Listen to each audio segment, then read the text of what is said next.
Can all-out war in the Middle East be averted? Pope Francis urgently calls for peace. A big bank pays out billions to settle irresponsible lending charges. Another candid interview with the Holy Father. The Vatican dismisses an Italian newspaper story. And Germany takes home the World Cup for the first time in nearly a quarter century. Those stories and more on EWTN News Nightly for Monday, July 14th, 2014.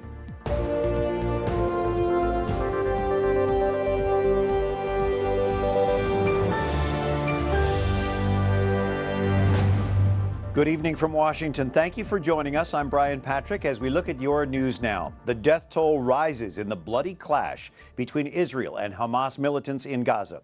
As we cover the conflict in the Holy Land, the Palestinian Health Ministry in Gaza now estimates Israeli bombings have killed at least 175 Palestinians. Jason Calvi has more. Residents of Gaza rushed to the hospital overnight. Israel says it's launched more than 1,400 airstrikes on Gaza.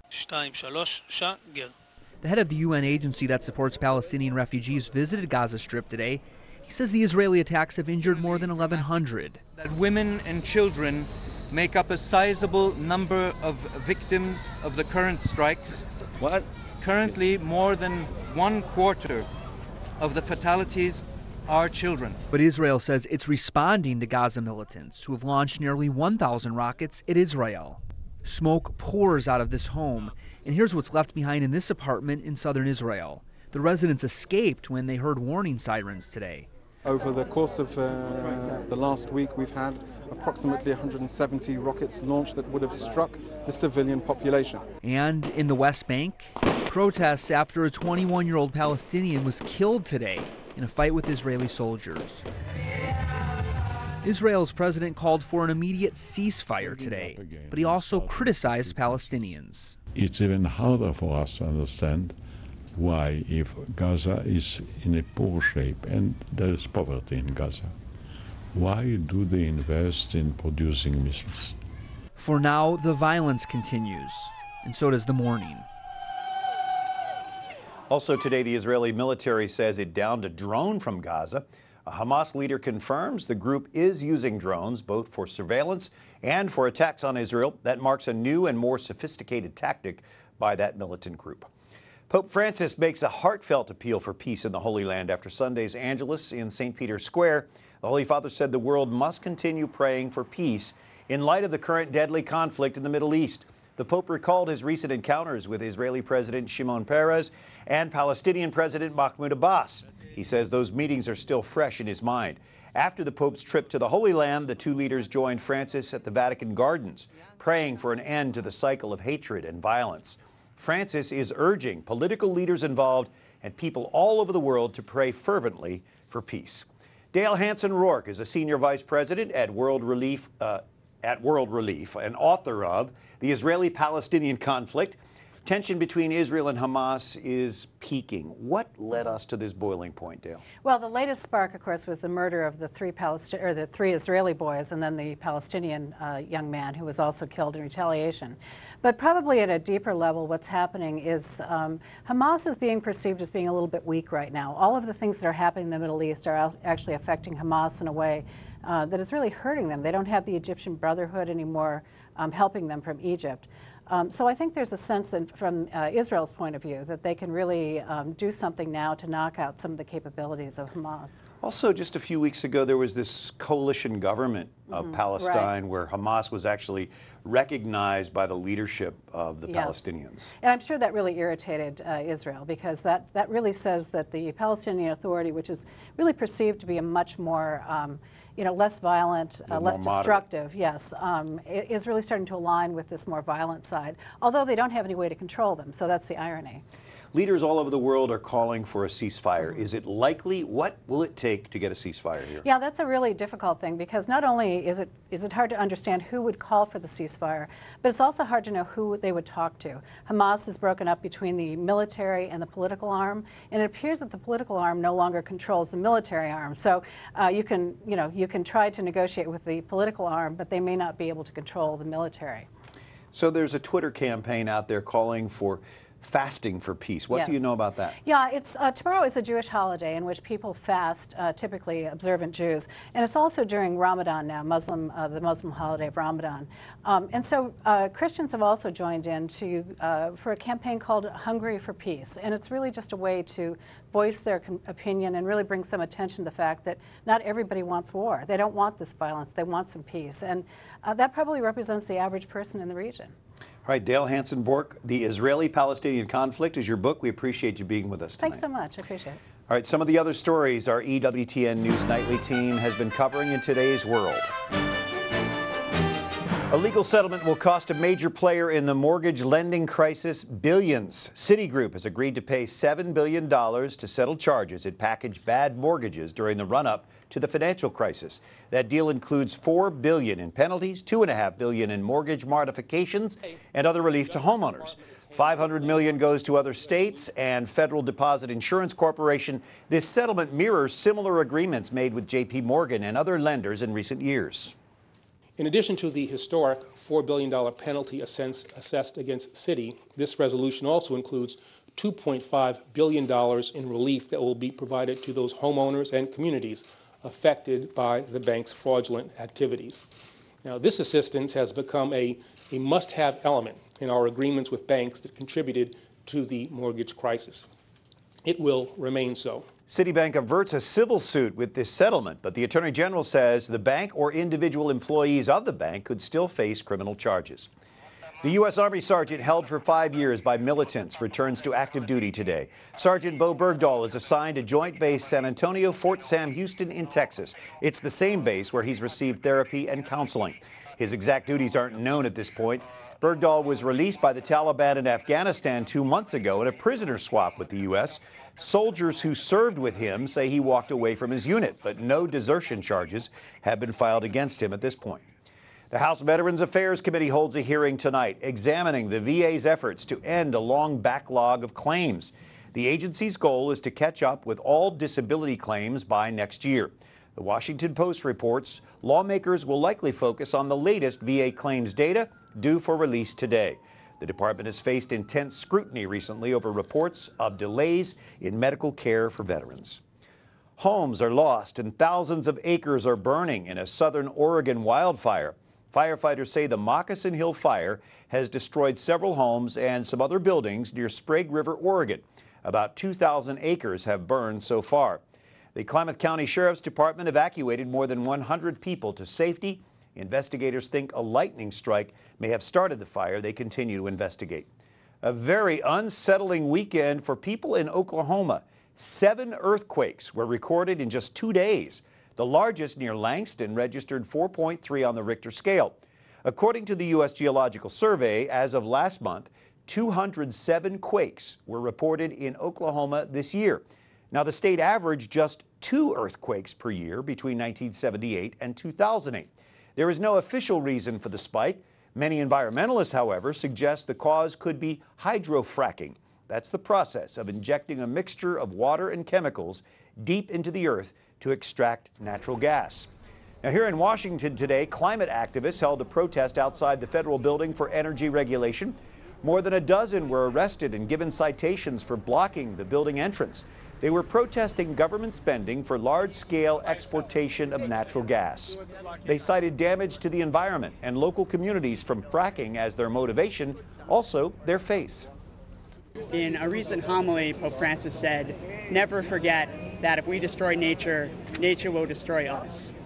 And I really believe that as a Catholic, it's our moral obligation to care for the planet and care for each other and transition off of fossil fuels. The Federal Energy Regulatory Commission is considering the building and expansion of facilities that drill for gas deep underground, then compress it and pipe it across farmland. The Church of England votes today to allow women bishops. The Church's National Assembly approved the measure at its meeting in York in northern England. The Archbishop of Canterbury, Justin Welby, and British Prime Minister David Cameron supported this.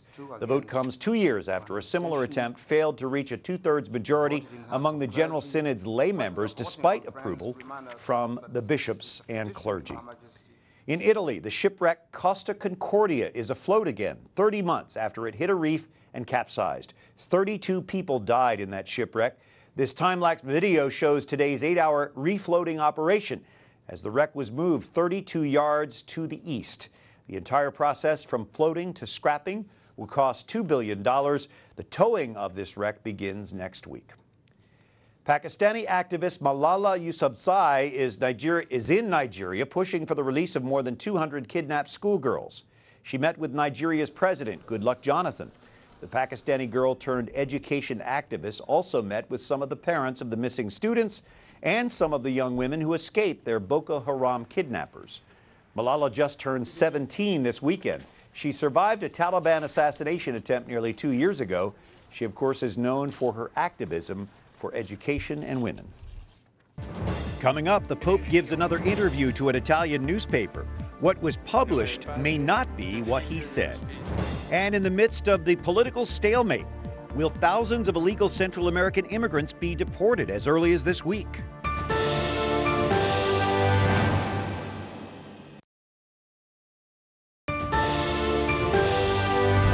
On Monday, the 14th of July, this is EWTN News Nightly. I'm Brian Patrick. Thank you for joining us.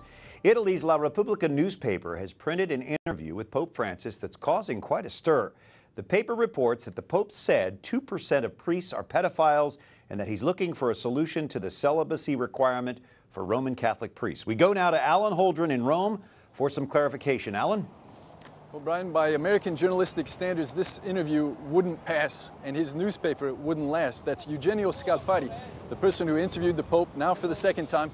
And for the second time, he made no recording.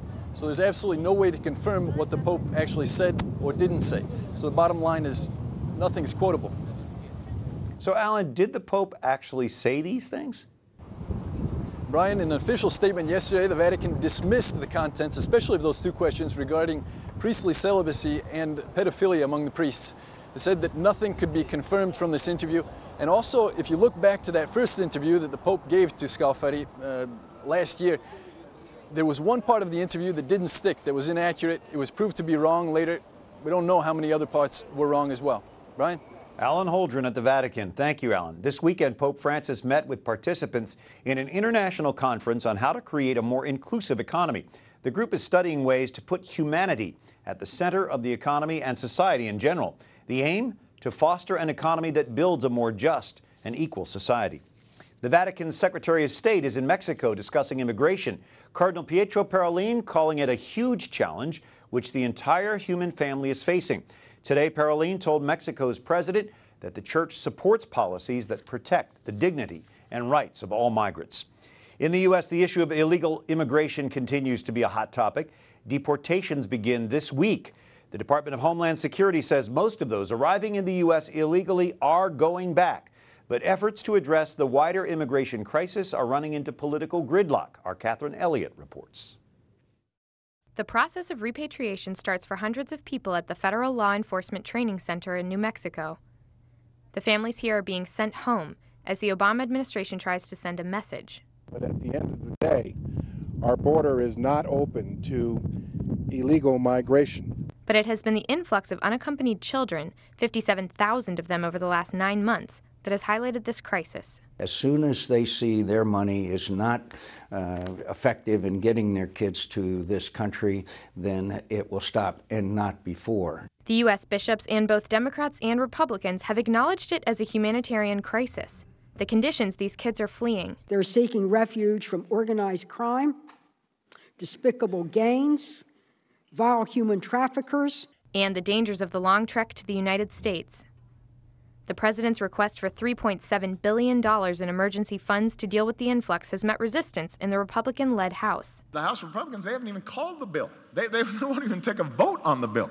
Some Republicans have called for a change to a 2008 immigration law, which they say will slow the flow of unaccompanied minors migrating to the United States. The president wants $3.7 billion. If this keeps up, he'll ask for another $3.7 billion next year. It's got to come to a halt. Catherine Elliott, EWTN News Nightly. Thank you, Catherine. Attorney General Eric Holder draws fire tonight for some potentially inflammatory comments he made this weekend. In an interview with ABC, Holder suggested racism as a possible reason for opposition to President Obama's policies. Now look at what he said. Just listen to these words. There's a certain level of vehemence, he says, it seems to me, that's directed at me and directed at the president. You know, people talking about taking their country back. There's a certain racial component to this for some people. Becket Adams wrote about this for the Washington Examiner. You called this nonsense. You wrote that Holder keeps proving us wrong. Wrong? How? Well, exactly. I would like to say, and as I did in the article, that I would expect from the highest law enforcement official in the United States to act as justices, which is blind. And yet he keeps falling back on these arguments, not taking criticism of the White House seriously, and instead throwing out that people are racist, which of course is an argument you can't push back against. I would like to think that he's above that, but again, he keeps proving me wrong. Of course, race is a very important issue for many people, but if it's used as a political strategy here, do you think it'll work, or will it backfire? Sadly, I do think it will, and it has. This started, of course, in 2008. I think a lot of us noticed that a lot of serious criticism of then-candidate Obama was met with cries of racism. And going back to what I was saying earlier, it was kind of upsetting, obviously upsetting about this, is there is no way to push back on that. How do you prove you are not a racist? It's an argument you can make in which the person who makes it is the only person who can win, and you can shut down legitimate criticism of the White House by throwing that out there. So what valid reasons do you give to oppose Obama administration policies? There are so many policies, either domestic or abroad. We can talk about his economic policies. For instance, the Keystone XL pipeline has been an embarrassing failure on our part to not get on board with that, to the point where the Canadians want to shut down doing business with us and go to the Chinese. Or you could go, say, abroad and look at some of the U.S. foreign policy and how it's been handled over the last couple of years, either with the attack, of course, in Benghazi, or with the president's embarrassing red line comment that he tried to walk back and say this is the world's red line.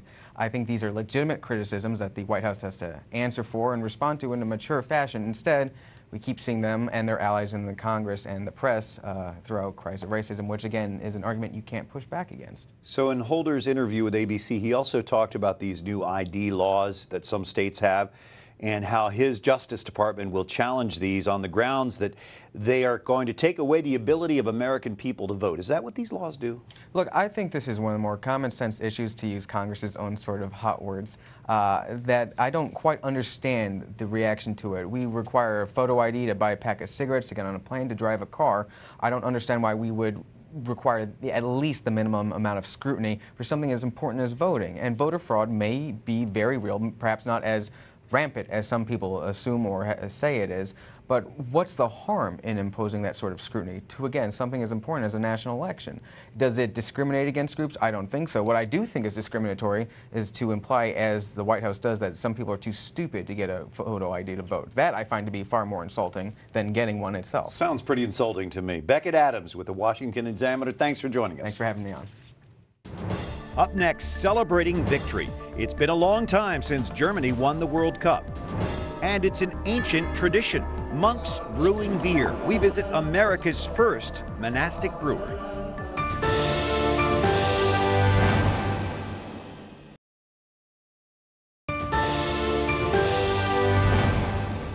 Pope Francis, who took a position of neutrality in Sunday's World Cup final, commented on his official Twitter feed, "The World Cup allowed people from different countries and religions to come together. May sport always promote the culture of encounter." Thanks for watching EWTN News Nightly. I'm Brian Patrick, and tonight, an incredible story of courage and hope in the face of terrible tragedy. Her mom and dad, her brothers and sisters, all murdered in their own home, but Cassidy Stay survived, pretending to be dead until the gunman left. The 15-year-old's grandfather says it was the angels who told her to stay quiet. Stay spoke publicly this weekend, just days after last week's shooting near Houston. Our Catherine Zeltner has the story. I'm really thankful for all of the people that have been praying for me and keeping me and my family in their thoughts. An unbelievable show of resilience and strength from 15-year-old Cassidy Stay, the only survivor of the mass shooting last week that killed her whole family. Stay speaking at a public memorial for her parents and 4 siblings, ages 4 to 13, who were brutally murdered in their Texas home. The teen witnessed the whole ordeal.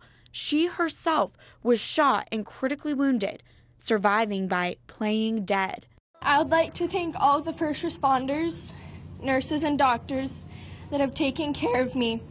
I'm feeling a lot better, and I'm on a very straightforward path to a full recovery. Authorities say Ronald Lee Haskell first barged into the family's home, demanding to know the whereabouts of his estranged wife, Melanie Haskell, who is related to the victims. She wasn't there, but Haskell allegedly proceeded to shoot and kill them all except Stay, who called 911 after Haskell left to warn police the suspected shooter was on his way to her grandparents' home.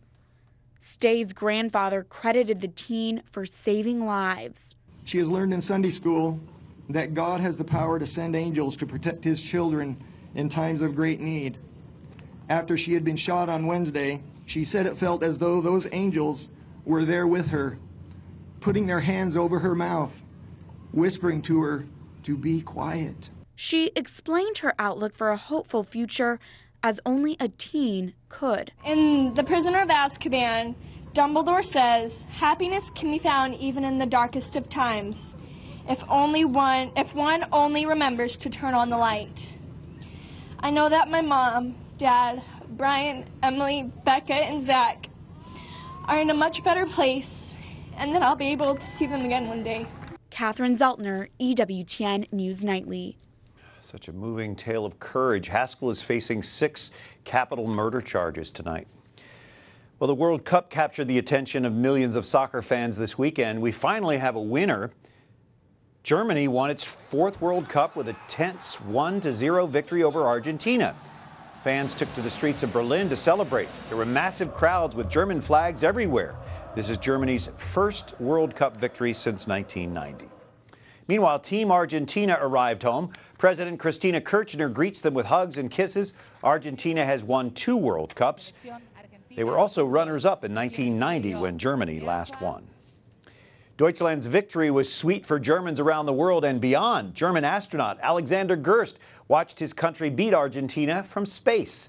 These photos from the crew aboard the International Space Station show Gerst and other astronauts watching the game on a small screen. His country is now the first European team to win a World Cup in the Americas.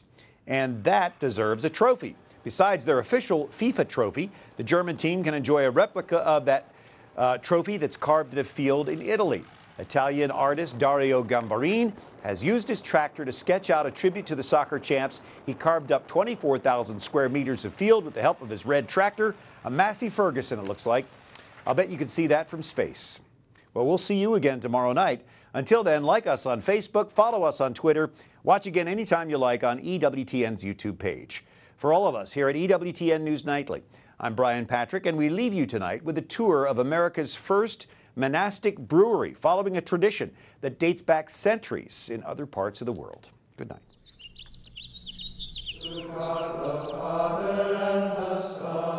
St. Joseph's Abbey is a monastery of Trappist monks. As a group, though, we could foresee that the time was coming where our expense line was rising at a faster rate than the income. And so that's one reason why we did strategic planning to find another revenue stream that we could actually manage. And eventually landed on brewing beer.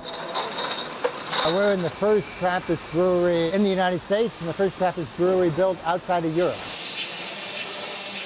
So must have been brewing beer at least since the 8th century, but probably goes back even longer. This is our packaging hall. We're bottling at approximately a rate of 6,000 bottles an hour, which in bottling lines is considered to be rather slow. This is an unpasteurized, unfiltered beer. So we have live yeast in the bottle, which is going to create all the CO2 in the final product. So I'm a director here, so I wear my monastic habit. But for production, we wear regular work clothes. Oh, you can't tell who's a monk and who isn't. Right. You have to know them personally. We think we've rediscovered why monks like to do this. The brewing process, as we do it, is not terribly labor-intensive. It goes along in a pretty quiet, meditative way. It's the kind of work monks like doing. It took me about a year to get the courage to say, why don't we brew this? So yeah, I'm very invested in this beer. It's not a beer you want to drink alone. It's something you want to share with somebody, help to grow a relationship.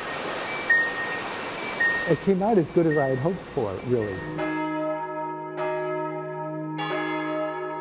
We really brew on the practical level to sustain a way of life.